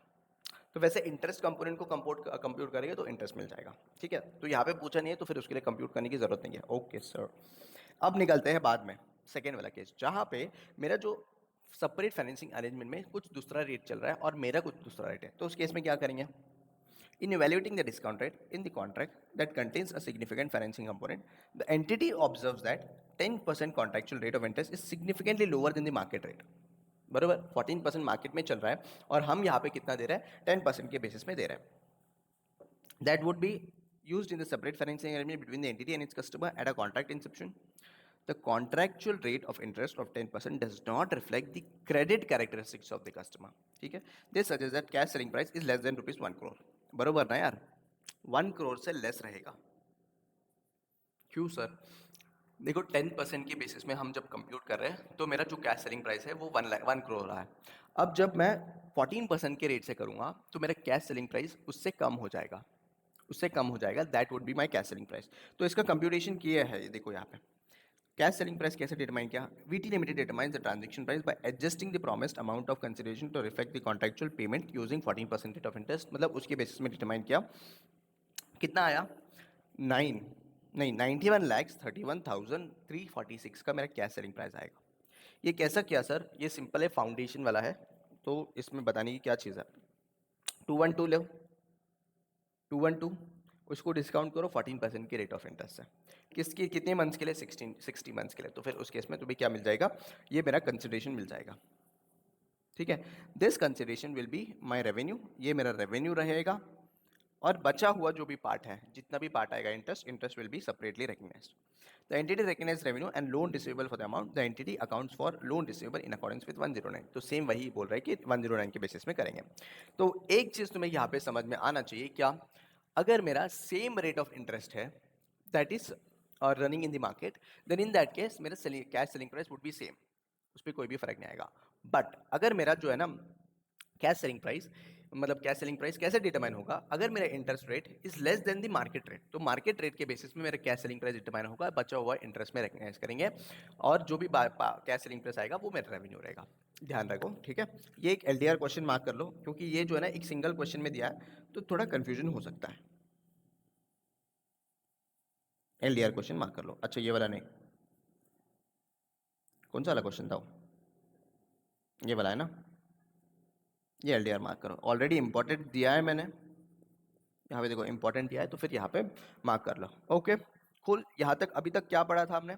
अभी तक हमने पढ़ा सर फाइनेंसिंग अरेंजमेंट में दो सिचुएशंस होते हैं। एक सिचुएशन होता है क्या, एक सिचुएशन होता है हमारा कस्टमर को एंटिटी क्या करता है, entity financing arrangement component provide करता है, मतलब फाइनेंसिंग अरेंजमेंट दे देता है कि तुम 24 मंथ्स में 30 मंथ्स में पेमेंट करो। एक होता है कस्टमर एडवांस पेमेंट कर रहा है, तो दोनों ही केस में हमें इंटरेस्ट इनकम या इंटरेस्ट एक्सपेंस रिकग्नाइज करना है, ठीक है। नेक्स्ट थिंग, यहाँ पे रेवेन्यू में कितना रिकग्नाइज होगा, ओनली कैश सेलिंग प्राइस, जो बचा हुआ पार्ट है वो इग्नोर करेंगे। उसके बाद अगर हम समझो सर शॉर्ट टर्म अरेंजमेंट है, तो फिर in that case we will ignore the financing component. Next thing, अगर वो जो कस्टमर के बेसिस में, मतलब ऐसा कुछ चीज़ें हैं which is uncertain, financing component या फिर payment receipt from the customer is based on uncertain events, in that case we will ignore the financing component.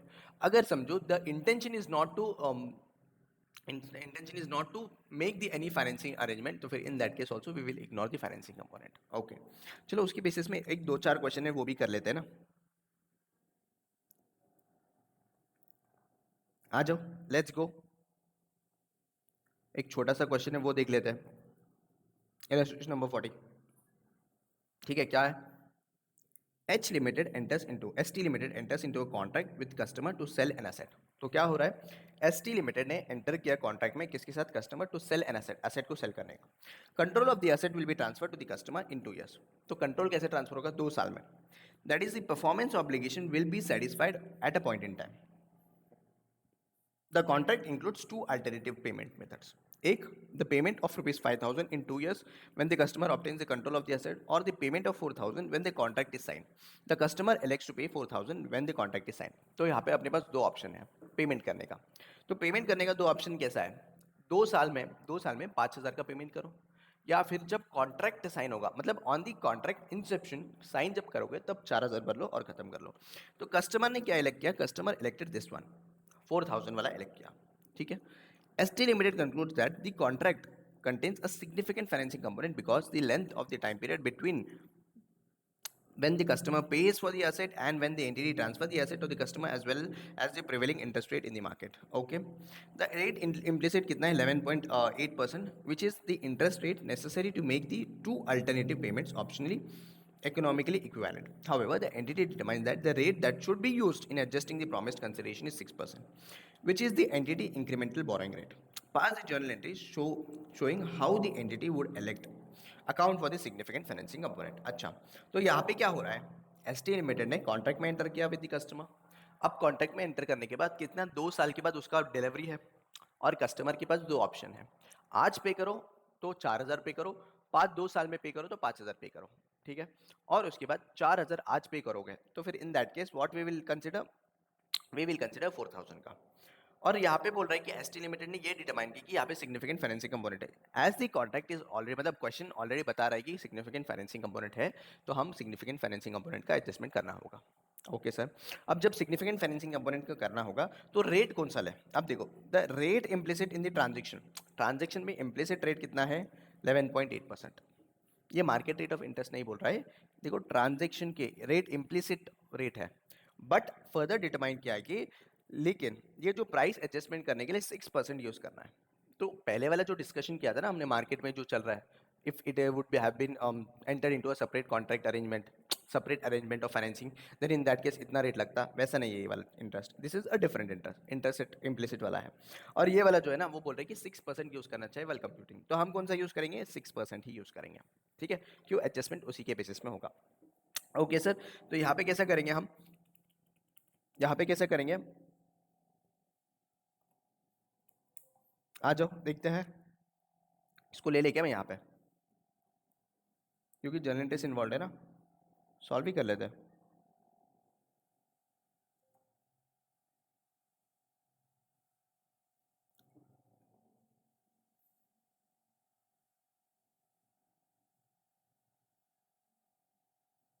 चलो सोल्यूशन करें क्या,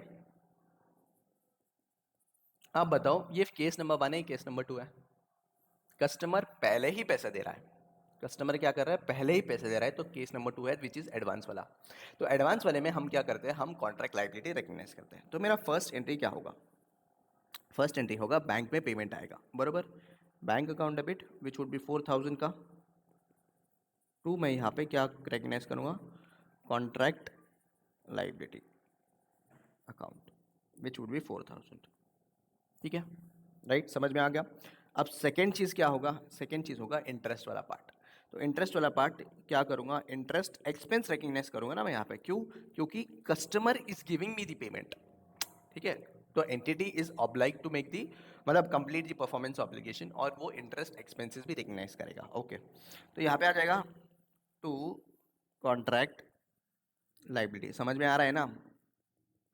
देखो ये रेगुलर पॉइंट ऑफ व्यू से बता रहा हूँ, तो उसके लिए इतना टाइम ले रहा है, नहीं तो 10 मिनट में इसको ख़त्म कर सकता हूँ मैं फाइनेंसिंग अरेंजमेंट को, ठीक है। रेगुलर क्लास चल रहा है, उसके लिए हम क्या कर रहे हैं, इसको आराम से समझ रहे हैं। कितना परसेंट है, 6%। तो यहाँ पे अगर देखो तो 4000 इंटू 6%, तो ये ईयर 1 का हो गया 240 एंड 240।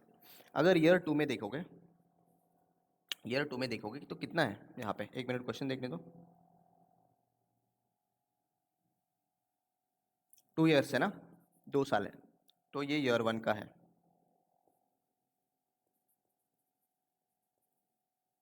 ये ईयर 2 का होगा, ठीक है। सेम आएगा ना, इंटरेस्ट एक्सपेंस, अब कितना होगा बैलेंस, 4000 मेरा इनिशियल था क्रेडिटर्स का, प्लस 240 अभी आ गया इसके ऊपर 6%, तो 4000 प्लस 240 इंटू 6%, तो ये आ जाएगा 254 का।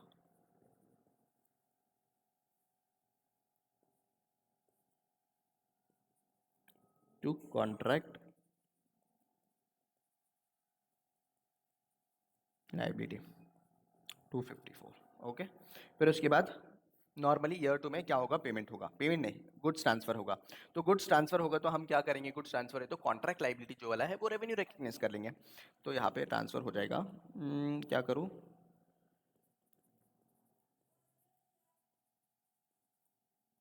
तो यहाँ पे कॉन्ट्रैक्ट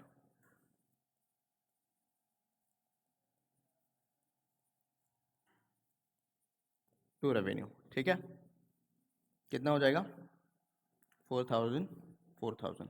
अच्छा सर एक और भी एंट्री आएगा ना, कौन सा एंट्री, इंटरेस्ट कंपोनेंट को ट्रांसफर कर देंगे इनटू पीएनएल, तो पीएनएल अकाउंट डेबिट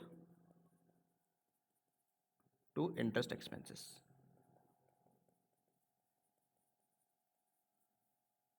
एक्सपेंसेस,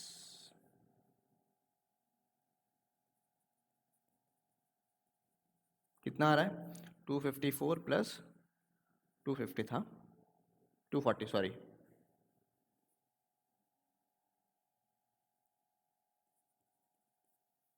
तो 254 प्लस 240 आ जाएगा 494, बस खत्म, इतना सा क्वेश्चन था। बस तुम्हें डिटरमाइन करना था कि इंटरेस्ट एक्सपेंस होगा या इंटरेस्ट इनकम होगा, ओके कूल।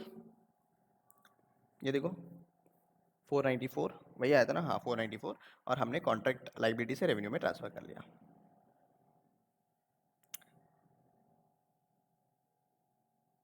अच्छा यहाँ पे जो है ना, आईसीए ने कुछ गड़बड़ किया है, यहाँ पे क्या होना चाहिए, कॉन्ट्रैक्ट लाइबिलिटी टू रेवेन्यू होना चाहिए, कितना, 4000 का, और टू पीएनएल होना चाहिए 494 का, ठीक है। चलो यहाँ तक क्लियर है, यस सर। तो आते हैं एक और पेमेंट, एक और क्वेश्चन के ऊपर, इलस्ट्रेशन नंबर 45, रीड कर लो illustration number 45, very very simple question.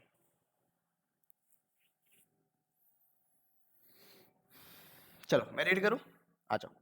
An EPC contractor enters into a 2-year contract to develop a customized machine for a customer. ठीक है, तो यहाँ पे EPC कॉन्ट्रैक्टर है जो एंटर करता है into a 2-year contract arrangement जहाँ पे डेवलप करना है machine. The contractor concludes that goods and services in the contract constitute a single performance obligation. Okay, based on the terms of the contract, the contractor determines that it transfer control over the time. Control जो है ना वो over the time होगा and recognize revenue based on an input method best reflecting the transfer of control to the customer. The customer agrees to provide the contractor monthly progress payment with the final 25% payment holdback due upon contract completion. As a result, the holdback payment there is a gap between the when the control transfer and when the consideration is received, creating the financing component. अच्छा तो क्या बोल रहा है यहाँ पे simple है EPC contractor है 2 साल का कॉन्ट्रैक्ट बनाया क्या करने एक कस्टमाइज मशीन बनाने और ये जो है ना 2 साल में डिलीवर होगा 2 साल में ही है ना कुछ टाइम पीरियड नहीं बोला है क्या हाँ 2 ईयर बोला है ठीक है जब भी पेमेंट होगा तब क्या करेंगे 25% जो है ना वो होल्ड बैक करेंगे hold back in the sense वो क्या करेंगे रिटेन करेंगे और ये पेमेंट कब होगा ये पेमेंट होगा when the final output is given final output जब दे देगा तब ये हो जाएगा बट यहाँ पे क्या बोला है as a result of holdback payment there is a gap between when the control transfer and when the consideration is received creating a financing component यानी क्या जब कंट्रोल ट्रांसफर हो गया और जब उनको पेमेंट रिसीव हुआ जो होल्ड बैक किया हुआ पेमेंट तो फिर यहाँ पे क्या है एक टाइम गैप है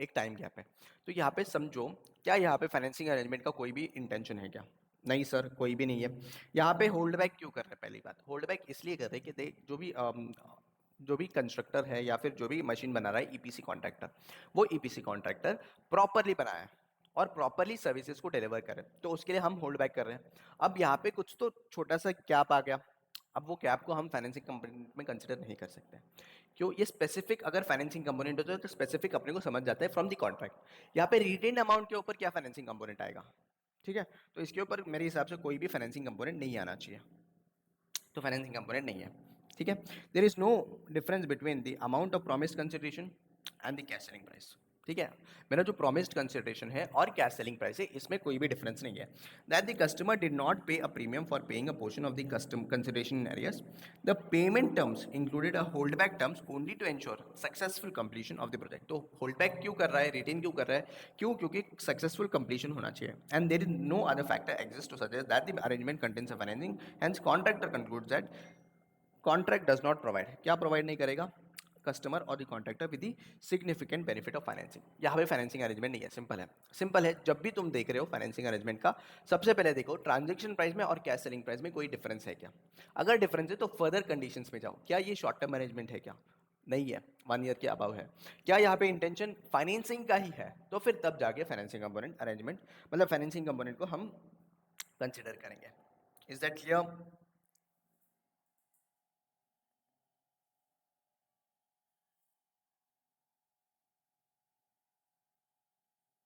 ठीक है तो चलो इलस्ट्रेशन नंबर 47 रीड कर लो एक बार फाइनेंसिंग कंपोनेंट के ऊपर बहुत सारे क्वेश्चन हैं फटाफट रीड कर लो चलो मैं रीड करता हूँ company H enters into a 2-year contract to develop a customised software for a company C तो क्या बोल रहा है कंपनी एच ने 2 साल का कॉन्ट्रैक्ट में एंटर किया है company H concludes that the goods and services in the contract constitute a single performance obligation based on the terms of the contract company H determines that it transfer the control over the time तो control जो है ना वो over the time transfer होगा and recognizes the revenue based on input marriage method अब ये input method वगैरह जो है ना हम next step number 5 में पढ़ेंगे ठीक है यहाँ पे सिर्फ इतना पढ़ लो हमें देखना है फाइनेंसिंग अरेंजमेंट है या नहीं reflecting the transfer of control to company C company C agrees to provide company H monthly progress payment करने के लिए रेडी हो गया based on the expectations of the timing of the cost to be incurred company H conclude ये देखो ये very very important है क्या बोल रहा है कंपनी एच जो है ना वो कंक्लूड कर रहा है that the monthly progress payment जो भी मंथली प्रोग्रेस पेमेंट्स है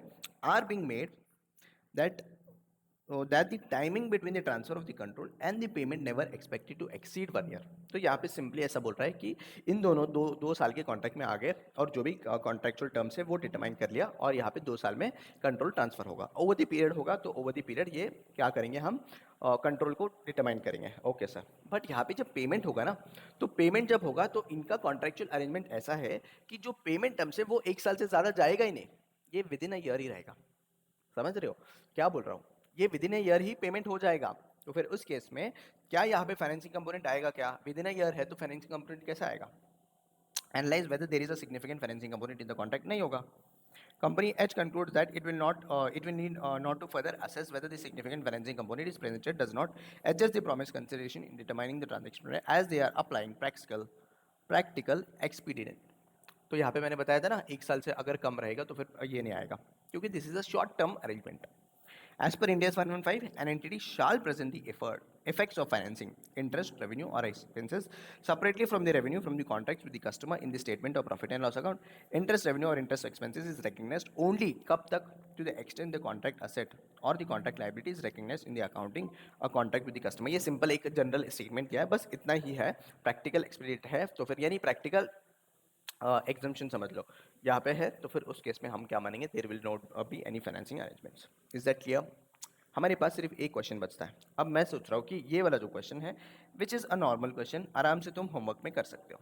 ये क्वेश्चन को आराम से रीड कर लो. इतना सारा किया ना हमने, अभी ये क्वेश्चन तो तुम्हें होमवर्क में बनता ही है, राइट? चलो, तो हमने एक बार रिवाइज कर लेते हैं हमने क्या किया. हम स्टार्ट किए फाइनेंसिंग अरेंजमेंट. अब फाइनेंसिंग सिग्निफिकेंट फाइनेंसिंग कंपोनेंट या फिर सिग्निफिकेंट फाइनेंसिंग अरेंजमेंट मान लो. अब सिग्निफिकेंट सबसे पहले वो डिटरमाइन किया कि सिग्निफिकेंट होता क्या है. Significant is determined based on the terms and circumstances of the contract. तो कॉन्ट्रैक्ट में अगर nature of the contract different different है तो मेरा सिग्निफिकेंट भी डिफरेंट डिफरेंट हो सकता है. ठीक है, तो उसके बेसिस में हम डिटरमाइन करेंगे वेदर इट इज सिग्निफिकेंट और नॉट. क्या अगर सिग्निफिकेंट है तो रिकग्नाइज करना चाहिए इंटरेस्ट कंपोनेंट को? यस. अगर सिग्निफिकेंट है तो रेवेन्यू को अलग रिकग्नाइज करो और इंटरेस्ट कंपोनेंट को अलग रिकग्नाइज करो. Okay sir. अगर इनसिग्निफिकेंट है तो कोई भी एडजस्टमेंट करने की जरूरत नहीं है. पूरा का पूरा ट्रांजेक्शन प्राइस को तुम क्या मानोगे? पूरा का पूरा ट्रांजेक्शन प्राइस को हम मानेंगे सर रेवेन्यू, और रेवेन्यू रिकग्नाइज करेंगे. ओके. अब फिर आगे बढ़े. हमने बोला कि दो केसेस हो सकते हैं. एक हो सकता है एंटिटी अपने कस्टमर को एक ब्रॉडर टाइम रेंज दे रहा है फॉर द पेमेंट, और दूसरा एंटिटी अपने जो कस्टमर अपने एंटिटी को दे रहा है क्या पेमेंट एडवांस में. तो पहले केस में हम कॉन्ट्रैक्ट असेट रिकग्नाइज करेंगे, सेकंड केस में हम कॉन्ट्रैक्ट लायबिलिटी रिकग्नाइज करेंगे. ठीक है. और उसके बाद इंटरेस्ट कंपोनेंट डिटरमाइन करेंगे. अब इंटरेस्ट कंपोनेंट कैसे डिटरमाइन करेंगे? इंटरेस्ट रेट के बेसिस में डिटरमाइन करेंगे. यानी क्या? कैश सेलिंग प्राइस डिटरमाइन करना है. Cash selling price minus transaction price will be the interest component. अब कैश सेलिंग प्राइस कैसे डिटरमाइन करेंगे? जो भी इंटरेस्ट रेट रहेगा. अब ये जो इंटरेस्ट रेट है वो डिटरमाइन होगा बेस्ड ऑन दी टर्म्स. अगर वो जो मैं यूज कर रहा हूँ इंटरेस्ट रेट अपने कॉन्ट्रैक्ट में यूज कर रहा हूँ 10% और मार्केट में भी सेम चल रहा है, तो फिर नो केसेस मेरा कैश सेलिंग प्राइस सेम रहेगा. अगर मेरा यहाँ पे इंटरेस्ट रेट जो है वो डिफरेंट है, डिफरेंट इन द सेंस यहाँ पे मेरा कॉन्ट्रैक्ट हो रहा है और मेरा जो सेपरेटली अगर मैं कॉन्ट्रैक्ट देखो मार्केट में तो 14% 15% चल रहा है, तो मेरा जो सेलिंग प्राइस रहेगा that will be consider as 15%. समझ रहे हो? दैट विल बी मतलब जो इंटरेस्ट रेट है दैट विल बी 15% और cash selling price will be determined based on 15%. ठीक है. नेक्स्ट थिंग, उसके बाद हमने देखा था कि बहुत सारे केसेस मतलब बहुत सारे केसेस इन सेंस अगर मेरा financing arrangement for within a year है, within a year in the sense एक साल में पेमेंट हो रहा है, then in that case ignore financing component. Second चीज, अगर इनसिग्निफिकेंट है इग्नोर करो. अगर वो बेस्ड ऑन मार्केट कंडीशंस है, यानी क्या? दैट इज नॉट क्या बोल सकते हो उसको, डिटरमाइंड मतलब मार्केट बेस में अनसर्टन इवेंट्स हैं, तो फिर उस केस में इग्नोर करो फाइनेंसिंग कंपोनेंट को. ठीक है. और यहाँ पे इंटेंशन है ही नहीं फाइनेंसिंग कंपोनेंट का, तो फिर वो भी इग्नोर करो. कुल यहाँ तक हमने फाइनेंसिंग कंपोनेंट का क्लियर किया और बाकी का सारे क्वेश्चंस आई गेस हमने देख लिया है. कल हम नेक्स्ट लेक्चर में हम स्टार्ट करेंगे with in non cash consideration. ये तो 2 लेक्चर से बोल रहा हूँ बट कल पक्का चालू करेंगे नॉन कैश कंसिडरेशन, और उसके साथ साथ में हम कंप्लीट कर लेंगे एक और चीज़ है customer payable to the customer या कस्टमर प्रोवाइडेड गुड्स वाला जो पार्ट है वो कंप्लीट कर लेंगे. अब कस्टमर वाला जो पार्ट बोला ना, consideration payable to the customer, ये एक बड़ा टॉपिक है, इसके लिए भी एक सेपरेट लेक्चर रहेगा. ठीक है. आज के लिए इतना काफ़ी करते हैं. Hope so you understood everything. आज के लिए इतना काफ़ी करते हैं, मिलते हैं नेक्स्ट लेक्चर में. Bye bye.